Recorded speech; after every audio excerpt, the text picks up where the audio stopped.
is CNN.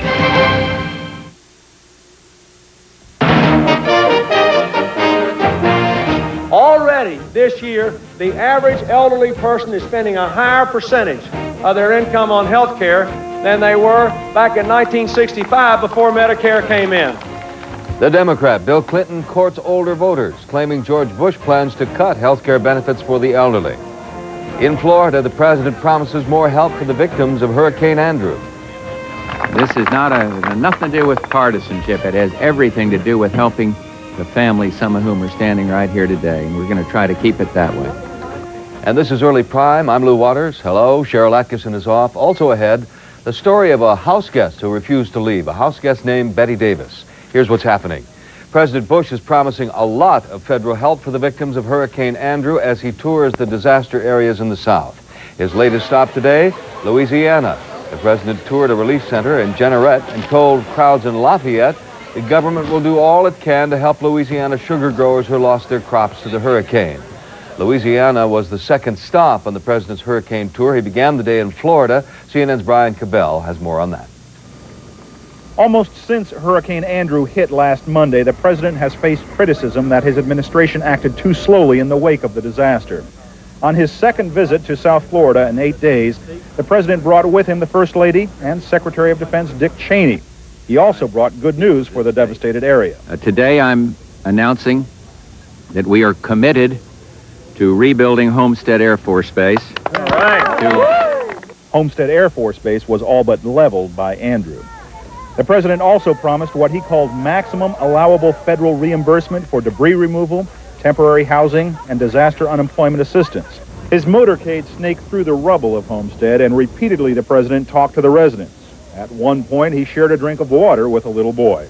Any questions about politics, he dismissed. Have tried to keep it out of the political arena, and I have no comment whatsoever, except simply to say we're here to help, and I really mean that. No mention was made of Democratic presidential candidate Bill Clinton's announced visit to South Florida later this week. The problem for the president is that it's sometimes hard to distinguish between political posturing and showing true leadership in a crisis. And amid those whom the president visited Tuesday, there was skepticism. His visit isn't going to change anything. Was this just political? I think so. I really wonder why he had to wait to be asked to send help down here. I am strictly against him, and I am a Republican. I think he's phony from the word go. So many months being bound together, separation is a psychological jolt, so the babies sleep side by side to ease their transition to being separated. The parents give them much hope. I was shocked. I couldn't believe it. I didn't know what was next. They told us things like we might have to sacrifice one for the other, or let him live a few days and see which one is the stronger of the two. Doctors say down the road, Paige Johnson will have cosmetic surgery to create a navel because Sarah got the one they shared. The birth of conjoined twins is very rare. Most do not survive.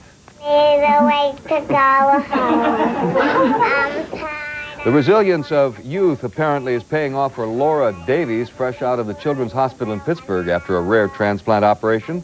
The 4-year-old British girl received a new liver and a small intestine in June. During a news conference yesterday, Laura was well enough to sing and dance for reporters. When the British National Health Service refused to pay for her operation in the United States, thousands of well-wishers raised the $645,000 for the operation. Laura was born with an incompletely formed small intestine. Maurice Royster is 7 years old, but until this year, he had never celebrated a birthday. Maurice is the Baltimore boy, found in July. He'd been beaten, locked in the basement, and fed nothing but grits and roaches. Kim Skeen has the story.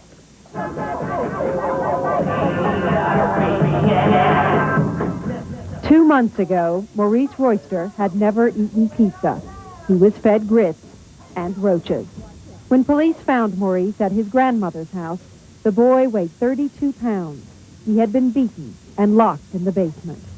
If you hurt on me, put me down in the basement and lock me in the door. And she don't feed me. You want to live here? Yeah. Why? Because my mother was spitting on me. My mother was spitting on me. Do you think about that a lot, Maurice? Today, Maurice and his sister Soisette are in temporary foster care. We have been asked not to reveal the location or identity of their foster family. But we did talk with a family friend the children call Aunt Teresa. Trying to put good things in their mind now. And, you know, getting them to be able to socialize and let them know that everyone is not going to do them harm. And that's their biggest fear. As soon as they make a mistake, they think something's going to happen to them. Although Maurice has gained 2 pounds, he is still half the size of most children his age.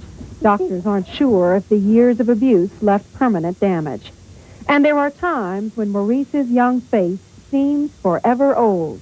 It is a sad and haunting look, the vacant stare of a scarred soul. Maurice's foster family arranged this big party to celebrate his 7th birthday. Maurice has never had a birthday party before. For the first time in his life, Maurice danced and sang and played skee-ball. Is it the best birthday you've ever had? Yes, ma'am. Are you having fun? Yes, ma'am. He opened his first birthday present and made his first birthday wish. And most of all, little Maurice learned what it means to be loved. Kim Skeen for CNN, Baltimore. President Bush has finished up his tour of the South and the hurricane-ravaged areas of Florida and Louisiana. He's wheels up from Louisiana back to the White House, and CNN has learned that he will address the nation tonight at 9 p.m. Eastern Time. CNN will carry that address live. We as yet do not know what it's all about. Jose Canseco gets the news. He's headed to the Lone Star State. Sports, weather, ahead as Early Prime continues. But he did come to a stop and then went on with it. Runner trying to steal home.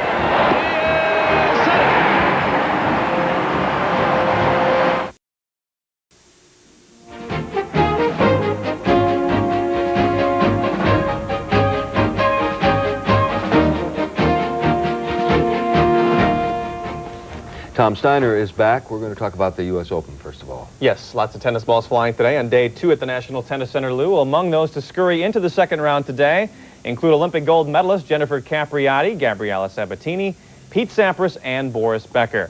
Another player trying to make a racket on the men's side is Goran Ivanišević.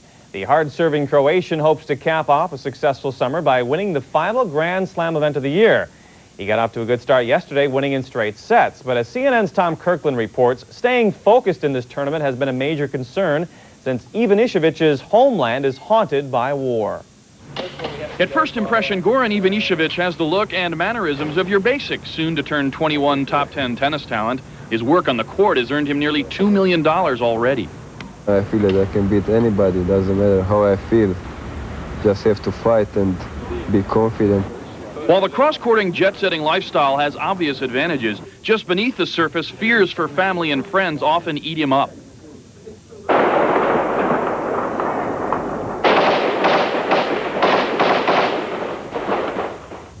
The civil war in his Croatian homeland rages out of control. The way the people live now is really... You can cry when you see all these kids, refugees. It's really tough, and now in Bosnia it's bad, and nobody's doing anything, nobody's helping us. I was visiting a kids hospital, and I went out, I was crying because it's what I saw, it's unbelievable. One kid, like 7 years old, was telling us a story. The Serbians, they killed his parents in front of him, and he's 7 years old. He doesn't understand what's happening. And he was laughing. He doesn't understand. It's really, can't believe it's just happening there.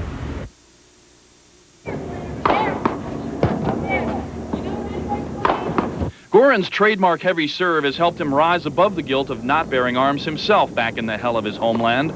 Leaping to 5th in the world rankings has given him a greater forum, almost ambassador status, not afraid to blame the Serbs for the bloodshed. So I think America has to go in and do something, because what they're doing to Croatian people is disgusting. I never saw that in my life, even in the movies. You can't see that. Hailing from the Adriatic coastal town of Split, just 100 miles from Sarajevo, his on-court persona reflects a new awareness. The problem in Croatia has helped to mature him because it's been an added responsibility. The stress is often overwhelming. He had heart problems after a recent trip home. Family and friends are on the firing line, and telephone lines usually aren't open. Once his mother had to hang up and run to a bomb shelter. For 3 days, I don't know what's happening, if she's alive or not. And I mean, how can you play that? I mean, there's no way to play, no way to concentrate. I try to play, but my mind is thinking not about points, about what's happened to my mother. Until a semblance of sanity returns to his country, Goran will keep shooting from the lip. Those people fighting there with the guns, this is my gun. I try to beat every player, not kill him, but try to win with my racket. So every win is good for me and the people in Croatia. So I try to fight on the court like they're fighting in the back home. Well, the September stretch drive is here, and the A's and Rangers beat last night's postseason roster deadline, pulling off a blockbuster 3-for-1 trade. Jose Canseco is a franchise player who has more home runs the last 6 years than anyone in the game, yet he'll be wearing a different uniform. The A's unloading one of their potent Bash brothers to get a trio of players they hope will carry them to another division title. And like Ruben Sierra, Jeff Russell is also a free agent in waiting. Now, despite having another productive season at the plate, Canseco has come under fire for his work ethic, and he had a hunch that he was trade bait. If you look at the years, I definitely do think that maybe the fans were getting tired of Jose Canseco, or maybe I have really worn out my welcome here, because when a player hits 40, averages about 35 to 38 home runs a year and drives in 100 runs, and it's getting booed. I think basically maybe it's an indication that it's time to move on. Maybe. Canseco is expected to make his Rangers debut Friday in New York, and we'll have more from New York and the U.S. Open during the World Today at 6. More of Early Prime now with Lou. All right, Tom. We wouldn't trade him for anything. Here's Flip Slicer with the weather. Maybe not today, because really weather is very nice through much of the nation. Lots of heavy rainfall, I'll tell you about, in the Plain States area. Last night, overnight, extremely heavy rainfall in portions of Kansas, south of Grinnell, 9 inches of rainfall overnight. A couple of other readings around 7 inches of rain. Today, in the past 6 hours, near Jamestown, South Dakota, we have more than 2¼ inches of rainfall. In some places in Oklahoma and Texas, up around an inch, inch and a tenth. Take a look at the CNN color radar summary. You can see the heavy thunderstorms rolling out of the plains and to the east. Heavy thunderstorms now in portions of Arkansas and Louisiana, and northward up into the Dakotas, Minnesota, and Iowa. So our forecast weather map for tomorrow morning indicates that warm air from the southwest that's producing the rain will continue to move to the northeast, and the rainfall that has been so heavy in the Plain States will slowly move into the Midwest. Just like Jose Canseco, it's time for me to move on. Here's Lou. Okay, Flip. Next on Early Prime, a woman chronicles her 32 days with Bette Davis, including the late actress's rivalry with Joan Crawford. Oh, she was obsessed with Crawford. I thought that was something the movie studios cooked up. She was just totally obsessed with Crawford. Her book is called Me and Jezebel. All about it next on Early Prime.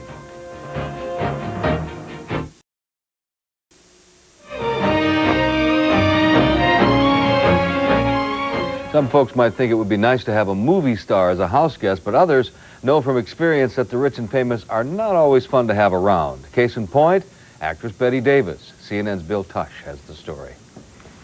It was 1985 when this quiet Westport, Connecticut home inhabited by Elizabeth Fuller, her husband John, and their 4-year-old son Chris was turned upside down. That's when Bette Davis came to stay. A stretch limo pulls into our pothole driveway, followed by a station wagon carrying 18 pieces of luggage. And in she moves. When a mutual friend who Davis was visiting was suddenly called out of town and a strike closed New York's hotels, the movie star had nowhere to stay. So Fuller's guest room seemed fine for one night, but it wasn't just one night. She just kept extending her stay and never sang anything, you know, and then the 14th day, the 15th, 16th, day 20. Your husband wasn't happy He wanted her out. He wanted her out. Yeah, he said, Liz, he said, you might enjoy having your idol camped in the guest room, running up the phone bill, because she was always calling Paris and Rome. And he said, but I'm not. We're losing our house, our integrity, our lives. Soon, things like little Chris's table became Betty's cocktail table. She left him a note of thanks. Says, thank you, Chris, for letting me share your table. I came downstairs one day and she said, Elizabeth, Christopher's pediatrician's office phone. They need to change the time of his appointment from 2 to 2:30. And then they called back 5 minutes later and said, no, leave it at 2. And I said, make up your damn mind. I mean, you know, so suddenly the woman I grew up idolizing is like my secretary. Fuller was advised by their friend not to talk about Davis's marriage or Joan Crawford. She didn't, but Davis did. I thought that was something the movie studios cooked up. She was just totally obsessed with Crawford. She said the only thing she regretted was she didn't get to slap her around more in Baby Jane. Then there was her marriage to actor Gary Merrill, who Davis met in the film All About Eve. She started reminiscing. She said, one evening Merrill threw me into a snowbank. She said, God, I had no boots, no gloves, and she said, that man could give a good fight. And her eyes were literally sparkling. But her eyes filled with tears when she sat with her adopted family and listened to her own daughter, BD, blast her on a TV talk show. It was very sad. I saw a vulnerable human being.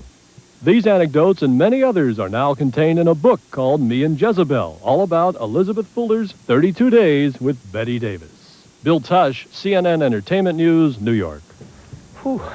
News from overseas. Europe is crying out for tourists. This was expected to be a great year for visitors to Europe, but it didn't turn out that way. We'll tell you what went wrong when Early Prime returns at the top of the hour.